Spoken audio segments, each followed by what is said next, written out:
வணக்கம். ஜூன் 5ஆம் தேதி சனிக்கிழமை. நேத்து வெள்ளிக்கிழமை பங்குச்சந்தை முடிந்ததற்கு பிறகாக வெளிவந்த சில செய்திகளை விரைவாக பார்க்கலாம். முக்கியமான தகவல், நான் செபி ரெஜிஸ்டர்ட் அட்வைசர் கிடையாது. இந்த வீடியோவில் காட்டக்கூடிய அனைத்து கம்பெனிகளும் வெறும் இன்ஃபர்மேஷனல் பர்பஸ்க்காக மட்டுமே. முதலீடு பண்ணுங்கன்னு சொல்கிற வீடியோ கிடையாது. எந்த ஒரு முதலீட்லையும் ரிஸ்க் இருக்கும். ரிஸ்க் புரியாமல் இன்வெஸ்ட் செய்யாதீங்க. ரிஸ்க் புரியலன்னா தயவு செய்து இன்வெஸ்ட்மெண்ட்டை தவிர்த்துருங்க. நம்ம ருப்பி டிரைவர் சேனலை சப்போர்ட் பண்ணுற அனைத்து நல்ல உள்ளங்களுக்கும் நன்றி. வீடியோ பிடிச்சிருந்ததுன்னா தயவு செய்து லைக் பண்ணுங்கள். தெரியாதவங்களுக்காக ஷேர் பண்ணுங்கள். போன வாரம் நிஃப்டி 234 புள்ளிகள் அதிகமாக பெற்று 1.5% அதிகமாக க்ளோஸ் ஆயிருக்கு. நிஃப்டியுடைய க்ளோசிங் 15,670 லெவலில் க்ளோஸ் ஆயிருக்கு. புது ஹையை போன வாரம் எட்டியது 15,733. மே மாதத்தை மட்டும் கம்பேர் செய்தோன்னா 6.5% அதிகரித்திருக்கு நிஃப்டி. ஃபாரின் இன்ஸ்டிடியூஷனல் இன்வெஸ்டர்ஸ் உடைய நெட் பையர்ஸாக இருந்திருக்காங்க. போன வாரம் 5,462 கோடி ரூபாய்க்கு வாங்கியிருக்காங்க. டொமஸ்டிக் இன்ஸ்டிடியூஷனல் இன்வெஸ்டர்ஸ் நெட் செல்லர்ஸாக இருந்திருக்காங்க. போன வாரம் 802 கோடி ரூபாய்க்கு செல் பண்ணியிருக்காங்க. நேற்று நம்ம நியூஸ் பார்த்துருந்தோம். ஆர்பிஐ மானிட்டரி பாலிசியுடைய சில தகவல்கள். அதில் ஒரு தகவல் விட்டு போயிடுங்க. அது என்னன்னு பார்க்கும்போது, ஆர்பிஐ 15,000 கோடி ரூபாய் லிக்விடிட்டி வழங்க போகிறதாக அறிவிச்சிருக்காங்க. சில செக்டருக்கு மட்டும். எந்த செக்டர்னு பார்க்கும்போது, இந்த தொற்று காரணமாக நேரடியாக பாதிக்கப்பட்டிருக்கிற சில செக்டர்கள், குறிப்பாக ஹோட்டல் மற்றும் டூரிசம். ஸோ இவங்களுக்கு லோன் வேகமாக விரைவாக வழங்க வேண்டும் அப்படின்றது மாதிரி பேங்க்ஸுக்கு அறிவுறுத்துகிறாங்க. அதுவும் குறைந்த வட்டிக்கு, அதாவது ரிப்போ ரேட்டுக்கே. அதாவது பேங்க்ஸ் எப்படி ஆர்பிஐ கிட்டேருந்து எவ்வளோக்கு வாங்குறாங்களோ வட்டிக்கு, அதே வட்டிக்கே இந்த செக்டரை சார்ந்த கம்பெனிகளுக்கும் வழங்கலாம் அப்படின்னு அறிவிச்சிருக்காங்க ஆர்பிஐ. அது மட்டும் இல்லாமல் இந்த பேங்க்ஸ் இந்த மாதிரி செய்தாங்கன்னா அவங்களுக்கு சில சலுகை கொடுப்பதாக அறிவிச்சிருக்காங்க ஆர்பிஐ.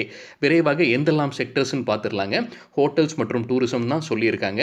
குறிப்பாக ஹோட்டல்ஸ், ரெஸ்டாரண்ட்ஸ், டூரிசமை சார்ந்த கம்பெனிகள், ஏவியேஷன் கம்பெனிகள், கார் ரிப்பேர் சர்வீஸ், ரெண்ட் அ கார், பஸ் ஆப்ரேட்டர்ஸ், அது தவிர ஈவெண்ட் ஆர்கனைசர்ஸ், ஸ்பா மற்றும் பியூட்டி பார்லர்ஸ் மற்றும் சலூன்ஸ் நடத்துகிற கம்பெனிகளுக்கு வழங்கலாம்னு அறிவிச்சிருக்காங்க. சீரம் இன்ஸ்டிடியூட் ஸ்பட்னிக் வேக்சின் இந்தியாவில் தயாரிக்க உரிமம் கோர்றாங்க இந்தியன் அரசாங்கம் கிட்ட இருந்துன்றது நம்ம ஒரு நியூஸ் பார்த்துருந்தோம். இப்போ அவங்களுக்கு அந்த உரிமம் வழங்கப்பட்டிருக்கு அப்படின்னு மணி கண்ட்ரோலில் செய்தி வெளியாயிருக்கு. ரிலையன்ஸ் ஃபவுண்டேஷன் இந்திய அரசாங்கம் கிட்ட உரிமம் கோர்றாங்க. ஜான்சன் அண்ட் ஜான்சன் வேக்சினை இந்தியாவில் கொண்டு அவங்க ஊழியர்களுக்கு அதை செலுத்த போகிறதுக்கான உரிமத்தை கேட்டிருக்காங்க. வழங்குவாங்களான்னு பார்ப்போம். ஏன்னா இன்னும் ஜேஎன்ஜேக்கு இந்தியாவில் வேக்சின் அப்ரூவல் கிடைக்கல இது வரைக்கும். ஸோ ரிலையன்ஸுக்காக ஸ்பெஷல் அப்ரூவல் கிடைக்குமா அப்படின்றது ஒரு கேள்விக்குறி தான். யுனைடெட் ஸ்டேட்ஸ் தரப்புலேருந்து நேற்று வெள்ளிக்கிழமை ஒரு அப்டேட் வந்திருக்குங்க. $57 மில்லியன் டியூபர்குலோசிஸ் பாதிக்கப்பட்ட நாடுகளுக்கு வழங்கப் போவதாக அறிவிச்சிருக்காங்க. இந்தியாவும் உட்படும். அதில் 7 நாடுகளுக்கு வழங்கப்படும்னு சொல்லியிருக்காங்க. அதில் இந்தியாவும் இருக்காங்க. இதனால் சில ஃபார்மா கம்பெனிகள் பயன்பெறுவாங்கன்னு எதிர்பார்க்கப்படுது. Jammu and Kashmir bank limited தரப்புலேருந்து ஒரு அப்டேட் இருக்குது. முன்னவே ஒரு பழைய நியூஸ் தாங்க. Government of Jammu and Kashmir இதில் முதலீடு செய்ய போகிறதாக அறிவிச்சிருந்தாங்க.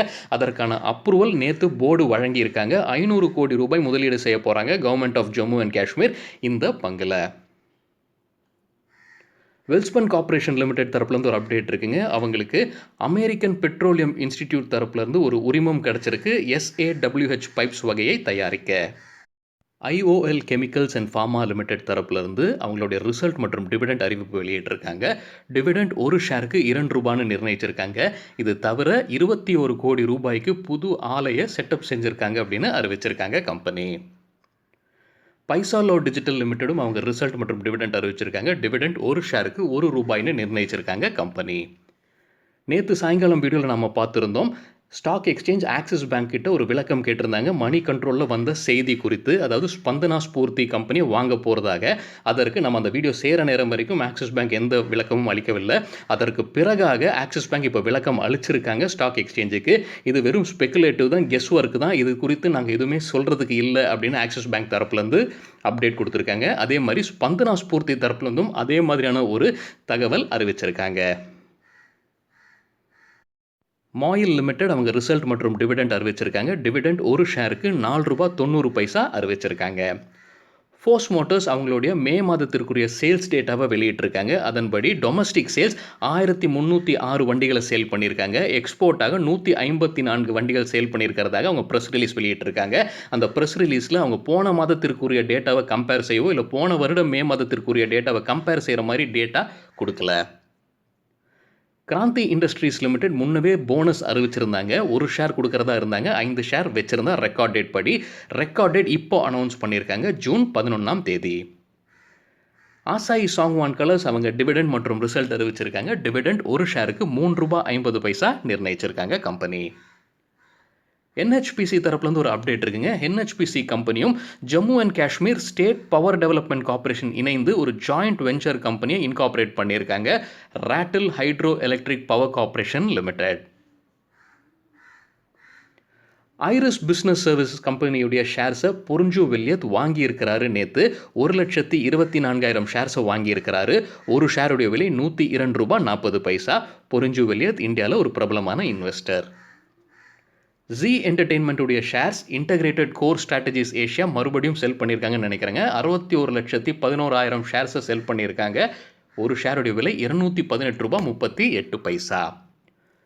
பேரமவுண்ட் கம்யூனிகேஷன்ஸ் உடைய ஷேர்ஸை நொமுரா சிங்கப்பூர் செல் பண்ணியிருக்காங்க. 12,52,000 ஷேர்ஸ். ஒரு ஷேருடைய விலை ₹13.12 செல் பண்ணியிருக்காங்க. மாடர்ன் இன்சுலேட்டர்ஸ் உடைய ஷேர்ஸை LIC லைஃப் இன்சூரன்ஸ் கார்ப்பரேஷன் செல் பண்ணியிருக்காங்க. 3,14,000 ஷேர்ஸை செல் பண்ணியிருக்காங்க. ஒரு ஷேருடைய விலை ₹44.01. அதே மாடர்ன் இன்சுலேட்டர்ஸ் உடைய ஷேர்ஸை ராஜஸ்தான் குளோபல் செக்யூரிட்டிஸ் வாங்கியிருக்காங்க. 3,06,874 ஷேர்ஸ். ஒரு ஷேருடைய விலை ₹44. பஞ்சாப் நேஷனல் பேங்க் அவங்க ரிசல்ட்டை அறிவிச்சிருக்காங்க. மன்னிக்கும், ரிசல்ட் பார்க்க முடியலைங்க. எக்கனாமிக் டைம்ஸில் ரிப்போர்ட் பண்ணியிருக்கிற செய்தி பார்க்கும்போது ₹586 கோடி ப்ராஃபிட்டில் இருக்காங்க ஸ்டாண்டலோன் டேட்டாவில் Q4. இதே போன வருடம் இதே குவார்ட்டரில் நஷ்டத்தில் இருந்திருக்காங்க. 697.2 கோடிகள். சீக்வென்ஷியல் பேசிஸில் பார்க்கும்போது குவார்ட்டர் ஆன் குவார்ட்டர் பார்க்கும்போதுன்னு நினைக்கிறேங்க 16% நெட் ப்ராஃபிட் அதிகரிச்சிருக்கு. ஆனால் ஒரு குறிப்பிட்ட விஷயம் அவங்க சொல்லியிருக்கிறது, ஓரியண்டல் பேங்க் ஆஃப் காமர்ஸ் மற்றும் United Bank of India April 1ஆம் தேதி 2020ஆம் ஆண்டில் இணைச்சிருக்காங்க இந்த பேங்க் கூட. ஸோ இது கம்பேரிசன் கரெக்டாக இருக்காது டேட்டா அப்படின்றதையும் சொல்லியிருக்காங்க. ஷில்பா மெடிக்கேர் தரப்புலேருந்து ஒரு அப்டேட் இருக்குது. டானோ மொரீஷியஸ் இந்தியா ஷேர்ஸை விற்றுருக்காங்க. அவங்களுடைய ஸ்டேக்கை குறைச்சிருக்காங்க. 6.1%லிருந்து 2.4% அவங்க ஸ்டேக்கை குறைச்சிருக்காங்க. ஜூன் 3ஆம் தேதி 30 லட்சம் ஷேர்ஸை செல் பண்ணியிருக்கிறதா அறிவிச்சிருக்காங்க. கெய்னர்ஸ் வித் ஹை வால்யூம் பட்டியலை விரைவாக பார்க்கலாம். ஹை வால்யூம்னு எப்படி சொல்கிறோன்னா, இது நேற்று நடந்த டேட்டாங்க, வெள்ளிக்கிழமை. ஸோ வெள்ளிக்கிழமை வால்யூமுடன் அதற்கு முன்னாடி இருந்த 10 நாளைக்கான ஆவரேஜ் வால்யூம் கூட கம்பேர் செய்து 100%க்கு மேலே இருக்கிற சில ஸ்டாக்ஸ் கெய்னர்ஸ்ன்னு சொல்லும்போது ஷேர் ப்ரைஸ் அதிகரித்திருக்க வேண்டும். ஒரிசா மினரல்ஸ் 20% ஷேர் பிரைஸ் அதிகரித்தது. வால்யூம் 305% அதிகரித்தது. EIH association hotels 20% share price அதிகரித்தது. அந்த RBI ஸ்டேட்மெண்ட் கூட ஒரு காரணமாக இருக்கலாங்க ஹோட்டல்ஸ் நல்லா பெர்ஃபார்ம் பண்ணதுக்கு. 249% வால்யூம் அதிகரித்தது. ரெலிகேர் என்டர்பிரைசஸும் 20% ஷேர் பிரைஸ், 235% வால்யூம் அதிகரிப்பு. SP apparels 17% share price, 683% volume அதிகரிப்பு. Giri industries 15% share price, 315% volume அதிகரிப்பு. Indiabulls housing 14% share price அதிகரிப்பு, 200% வால்யூம் அதிகரிப்பு. இந்தியா புல்ஸ் ஹவுசிங்கில் கோடெக் செக்யூரிட்டிஸ் அவங்க ஸ்டேக்கை அதிகப்படுத்தியிருக்காங்கன்னு நினைக்கிறேன். நேற்று வாங்கியிருக்காங்கன்னு நினைக்கிறேன் ஷேர்ஸ், அது சரி பார்க்க வேண்டும். ஏரிஸ் ஆக்ரோ 13% ஷேர் பிரைஸ் அதிகரிப்பு, 350%க்கு மேலே வால்யூம் அதிகரிப்பு. NIT 11.8% ஷேர் பிரைஸ் அதிகரிப்பு, 667% வால்யூம் அதிகரிப்பு. ஆப்டெக் 11% ஷேர் பிரைஸ் அதிகரிப்பு, 595% வால்யூம் அதிகரிப்பு. இன்ஃபோபீன்ஸ் டெக்னாலஜிஸ் 11.5% ஷேர் பிரைஸ் அதிகரித்தது, 167% வால்யூம் அதிகரிப்பு. லூசர்ஸ் வித் ஹை வால்யூம் பட்டியலில் கியூபிட் 7.5% விழுந்தது. ரிசல்ட் ரியாக்ஷனாக கூட இருக்கலாம். 190% வால்யூம் அதிகரிப்பு. இண்டோ நேஷனல் 6% ஷேர் பிரைஸ் வீழ்ச்சி, 322% வால்யூம் அதிகரிப்பு. நீல்கமல் இதுவும் ரிசல்ட் ரியாக்ஷனாக இருக்கலாங்க. கிட்டத்தட்ட 6% விழுந்திருக்கு, 142% வால்யூம் அதிகரிப்பு. MK டாப்ஸ் 3.7% ஷேர் பிரைஸ் விழுந்தது, 362% வால்யூம் அதிகரிப்பு. ஏஷியன் கிரானிட்டோ 2.2% ஷேர் பிரைஸ் விழுந்தது. 121% வால்யூம் அதிகரிப்பு. நெஸ்லே அவங்க ஒரு சர்ச்சையிலும் ஈடுபட்டு இருக்காங்க. ஒரு நியூஸ் இருக்குங்க அவங்க ஃபுட் ப்ராடக்ட்ஸ் குறித்து. 2% விழுந்திருக்கு நெஸ்லேவுடைய ஷேர் பிரைஸ். 156% வால்யூம் அதிகரிப்பு.